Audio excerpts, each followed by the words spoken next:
Blake Brickman, thank you so much. You are one of the four whistleblowers who filed suit against the Attorney General Ken Paxton. And we know that now Ken Paxton has just filed with the court that his office has elected not to dispute any of the lawsuit's allegations, and he's not going to continue contesting this lawsuit. So I'm wondering what your reaction was to that. Yeah, first of all, Jack, thanks for having me on. It was a pretty remarkable admission from Ken Paxton yesterday, where he said he's not going to concede the facts in our case. Remember, this is a case that's been around for 3 years, brought by his closest aides, myself included.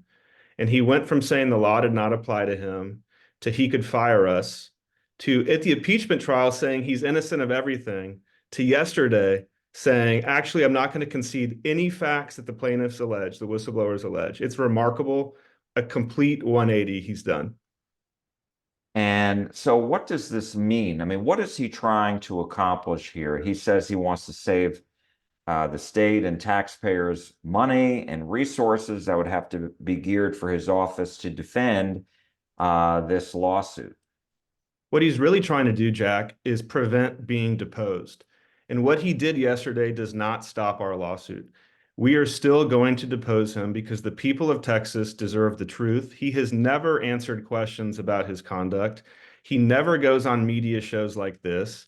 He refused to testify in his impeachment trial. Our lawsuit is the first time Ken Paxton will ever have to answer to the people of Texas about his illegal and unethical conduct. What he filed yesterday will not stop the lawsuit. It's kind of scary that the chief law enforcement officer of the state thinks that he can unilaterally end a lawsuit. Any first-year law student knows the defendant can't just say, hey, this case is over. So we're going to plow forward. We will depose him, hopefully soon. And now there was an order just this morning. Is that right? That's right. We got an order from the Travis County judge this morning saying the deposition has to happen on February 1st. Now, does the Attorney General's filing take him away from that? In other words, does that mean that, could he, appeal this, or it was appealed all the way to the top? The Supreme Court said, no, you have to sit for a depot. So there's nothing that can happen, or can he just refuse to show up? You'd have to ask Ken Paxton or his lawyers what he's going to do, but the filing that he did yesterday does not stop the deposition from happening. And so if he's under oath, what questions is he going to have to answer? He's going to have to answer, first of all, my office, Jack, was 10 feet away from Ken Paxton's. I am a conservative Republican who he personally recruited. I believed in what the office was doing. I did not agree with what he was doing when he was breaking the law. We tried to confront him about it. And finally, when he wouldn't stop, we went to the FBI. So the main issue in our lawsuit is, why were we fired? So he's going to have to answer that question.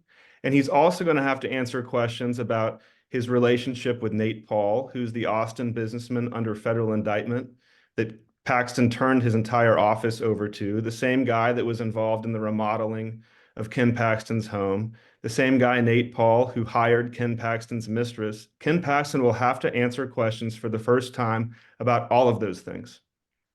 And he said in his filing that there should be no doubt that nothing stated herein should be construed as an admission that the Office of Attorney General, its employees, or the Attorney General violated any state or federal law.